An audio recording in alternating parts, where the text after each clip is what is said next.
fides quaerens intellectum. Iman mencari pemahaman, iman mencari pengetahuan. Tapi hukum otoritasnya adalah gerejawi, otoritas gereja. Hasil dari fides quaerens actionem. Ya, ini otoritas. Teologi jelas iman dan akal budi. Isinya teologi, pemahaman dan pengetahuan yang terorganisasi, yang diperoleh dari wahyu dan refleksi. Cakrawala tak terbatas, hermeneutika untuk perluasan dan pendalaman. Sementara hukum, sistem norma dan tindakan yang dikeluarkan oleh otoritas gerejawi.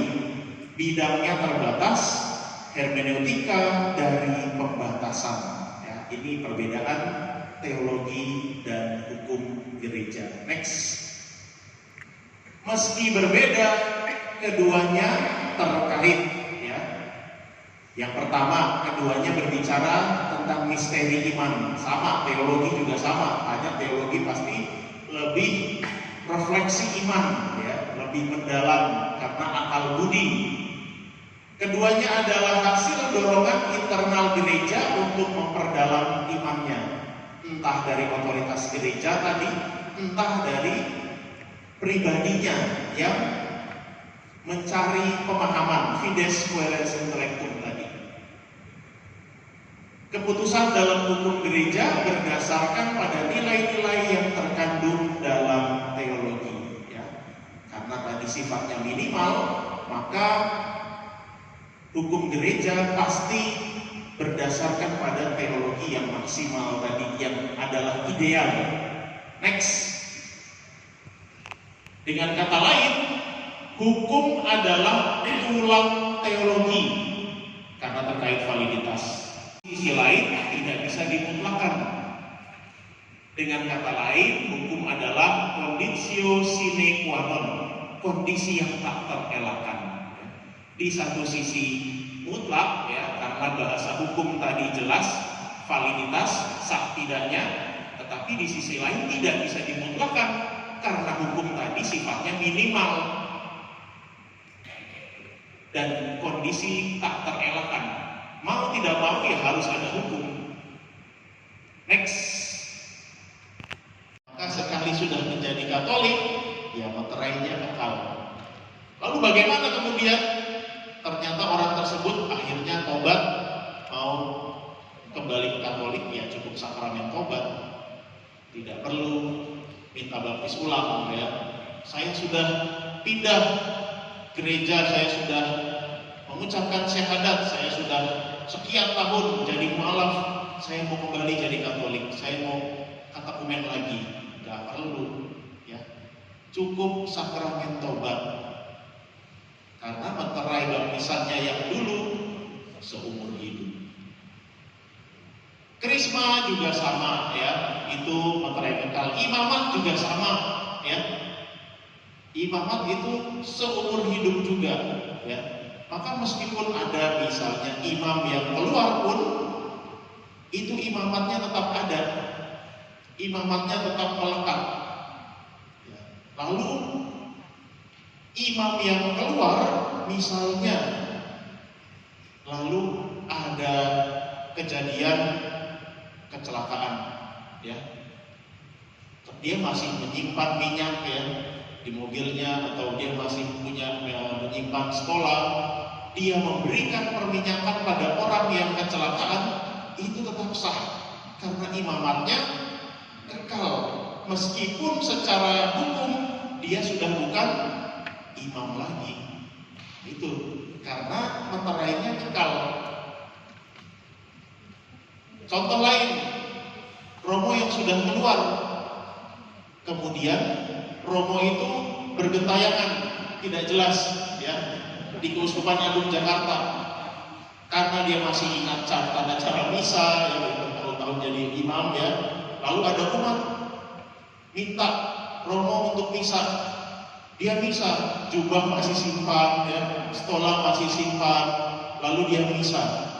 Sahkah tidak? Sah, meterainya sah, tapi tidak izin, tetapi tidak layak karena tata perayaannya bukan oleh imam yang sah, imam yang sudah keluar kok ini. Ya, ini yang terjadi di Keuskupan Agung Jakarta. Mengapa Bapak Ibu saudara-saudari sekarang kalau mau undang romo dari luar keuskupan harus ada izinnya, harus mengisi form. Ya, romonya siapa, lalu tugasnya apa, misakah atau jadi narasumberkah, tinggalnya di mana, berapa hari, lalu tanda tangan pimpinannya, supaya pimpinannya tahu bahwa memang ini anggotanya dari keuskupan lain akan datang ke Jakarta untuk memimpin misa. Tobat karena meterai baptisannya yang dulu seumur hidup. Krisma juga sama ya, itu meterai kekal. Imamat juga sama ya. Imamat itu seumur hidup juga ya. Maka meskipun ada misalnya imam yang keluar pun, itu imamatnya tetap ada, imamatnya tetap melekat.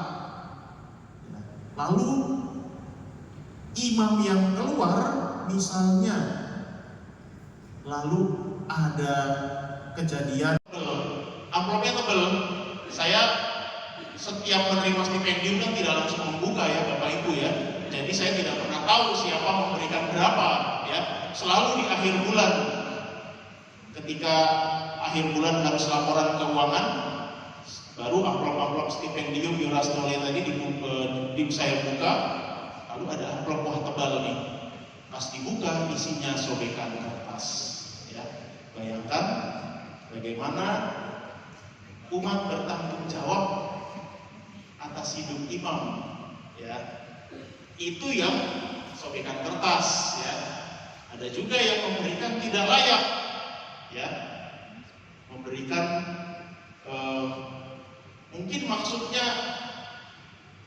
uangnya kan uang baru ya, jadi 5 ribuan baru, 10 ribuan baru, 20 ribuan baru ya, kelihatannya ya bagus gitu ya, itu juga tidak layak juga ya. Buat apa emangnya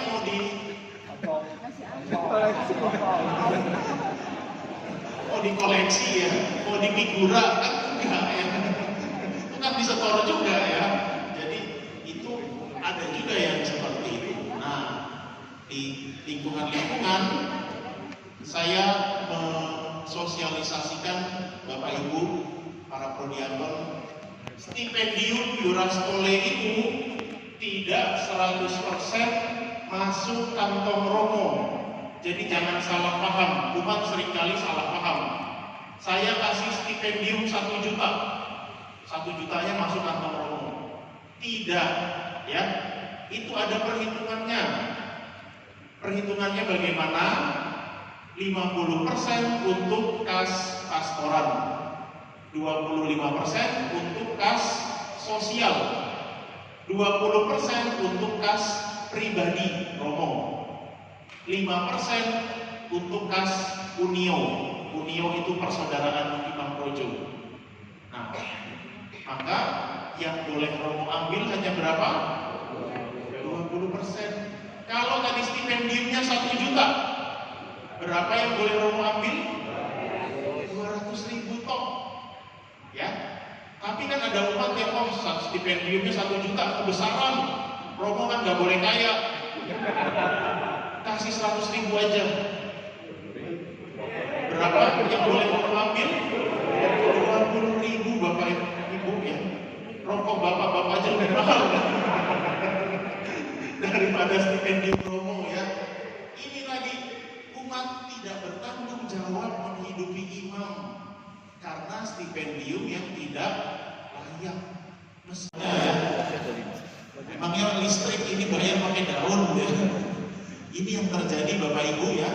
Bagaimana umat pasti akan dilayani ya. Saya datang ke sini, saya tidak pernah kemudian menolak permintaan-permintaan misa ya, permintaan pelayanan sakramen. Sejauh saya kosong pasti saya layani ya. Kalau bentrok ya silakan cari nomor tamu ya. Artinya tiap umat beriman berhak mendapatkan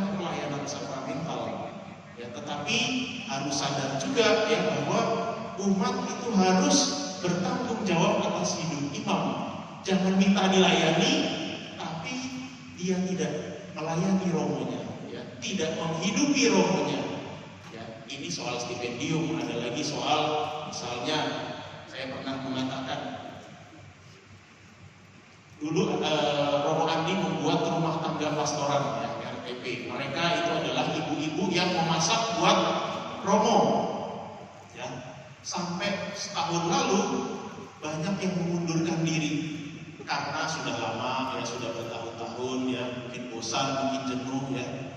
Lalu mencari umat yang mau untuk menghidupi Romo, masak buat Romo, itu pun sulit, ya. Bagaimana mau menghidupi Romo, mau bertanggung jawab atas hidup Romo, kalau masakin buat Romo, padahal uang juga uang dari gereja, ya, tidak pakai uang keluarga tersebut atau uang ibu tersebut, ya, itu sulitnya minta ampun. Ya. Nah, ini contoh bagaimana, ya, kita jangan hanya mau dilayani, tapi juga mau melayani. Romo sudah mau melayani kita, tapi kita disuruh masak buat Romo saja tidak mau. Ya. Saya sampai bilang, ya sudah, saya nanti cari makan di luar jajan sendiri, ya, kalau tidak ada yang mau masak buat pastoran. Ya. Lalu kemudian akhirnya personalia mencari, ya, akhirnya, ya mungkin belum terlalu banyak, ya, karena rollingnya cepat jadinya, ya, kalau orangnya sedikit, ya. Kalau orangnya banyak kan rollingnya tidak terlalu cepat, ya. Ini Bapak Ibu Saudara-saudari, ya, berkaitan dengan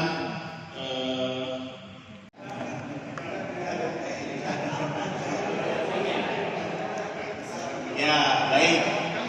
Kalau berdasarkan KHK yang lama, kanon yang lama, tidak boleh, ya, tidak boleh. Tapi KHK baru itu lebih lunak, ya, tidak terlalu saklek seperti KHK lama. Tetapi bukan berarti kemudian ya sudah, karena tidak ada peraturannya di KHK baru, berarti ini sudah direvisi lalu boleh dilayani atau harus dilayani. Tidak juga, ya. Kasus bunuh diri kita harus izin dulu ke keuskupan kalaupun kita mau melayani, ya. Kalaupun kita mau melayani, kita harus izin atau menanyakan, ya, kepada pihak keuskupan. Waktu itu pernah ada kasus, ya. Lalu kemudian saya tidak ada di tempat, ya. Kalaupun ada di tempat, ya, saya juga tidak mau melayani juga, ya, karena itu bunuh diri dan saya masih tradisional, ya. Saya masih memegang, ya, yang lama. Tetapi kemudian Romo Wahyu yang melayani. Romo Wahyu juga ragu-ragu, ya, akhirnya bertanya kepada Vikaris Yudisial Romo Tommy. Romo Tommy kemudian memberikan izin, silakan dilayani. Romo Wahyu akhirnya melayani. Satu kali itu saja, ya, tutup peti, selesai, ya. Setelah itu Romo Wahyu dipindah, ya. Bukan karena bisanya, ya. Bukan karena bisanya, ya. Sudah dapat izin, ya, memang karena keuskupan membutuhkan, ya. Jadi bukan karena bisa itu, ya. Karena kalau kemudian terjadi lagi kasus yang sama, misalnya orang yang berbeda, oh kalau gitu nanti saya depresi, saya bunuh diri, saya bisa dipisahin dong, ya. Saya stres, saya terjerat pinjol, saya bunuh diri, saya masih bisa dipisahin dong, ya. Ini bahaya kalau seperti ini, ya. Maka ini hati-hati sekali. Maka saya katakan sejak awal tadi, ya, saya masih tradisional, ya. Saya masih, untuk kasus yang ini saya masih memegang KHK yang lama, ya. Karena saya tidak mau jadi batu sandungan buat umat. Akhirnya nanti dinormalisasi seolah-olah sama seperti kematian pada umumnya, wajar. minta peringatan 7 hari, minta peringatan 40 hari, minta romo misa 100 hari. Padahal ini kematian tidak wajar. Kematian tidak wajar, jangan dinormalisasi seperti kematian pada umumnya. Ini akan jadi batu sandungan nanti ke umat. Loh, itu dulu kok boleh romo, boleh misa, kok saya enggak, ya kan? Nah, ini tentu saja butuh kehati-hatian, ya. Maka disposisi romo penting untuk kasus-kasus yang tidak wajar, ya, karena Bapak Ibu tadi suicide atau bunuh diri itu yaitu dosa berat, ya. Begitu, ya, suster, ya, semoga terjawab. Mengupgrade, ya, dalam arti tertentu, ya, saya membacakah, saya belajarkah, saya ikut kegiatan-kegiatan yang menambah pemahaman, pengetahuan, dan iman saya, ya, terus mengupgrade diri, jangan malas, ya. Beberapa prodiakon saya beri tugas khusus, ya, kalau ada katekumen khusus lansia atau mungkin yang disabilitas, ya, saya minta untuk prodiakon yang mengajar, ya. Maka kalau mengajar tentu kan harus punya pemahaman, harus punya pengetahuan, ya. Maka ya terus mengupgrade diri tadi itu, ya, sehingga kalaupun nanti ternyata ada umat lingkungan saya, lansia atau orang yang difabel mau katekumen dan romo memberikannya kepada prodiakon lingkungan yang mengajar, ya harus siap, ya. Jangan menolak, itu kan tugas katekis, bukan tugas prodiakon, ya. Ada sebagai perpanjangan tangan imam juga untuk itu, ya. Maka terus mengupgrade diri supaya nanti bisa tidak hanya memimpin ibadat saja, tidak hanya memberikan renungan saja, tetapi juga bisa mengajar dalam kasus-kasus tertentu tadi, lansia yang katekumen, orang difabel yang ingin katekumen juga, ya. Lalu yang kedua, pesan yang kedua, saya harap prodiakon juga tidak hanya bertugas saja, ya, tetapi ada waktu kebersamaan, ya. Maka saya pernah mengusulkan kepada pengurus untuk misa keluarga prodiakon, ya. Saya mungkin hanya mengenal, bapak ini prodiakon, ibu ini prodiakon, tapi saya nggak kenal suami istri bapak ibu, ya. Ternyata ini istrinya Pak ini, ya, itu ternyata ini suaminya begini, ya. Maka saya mengusulkan ada keluarga, misa keluarga prodiakon supaya saling mengenal juga, ya. Jangan-jangan bapak ibu prodiakon hanya mengenal prodiakon kelompoknya saja.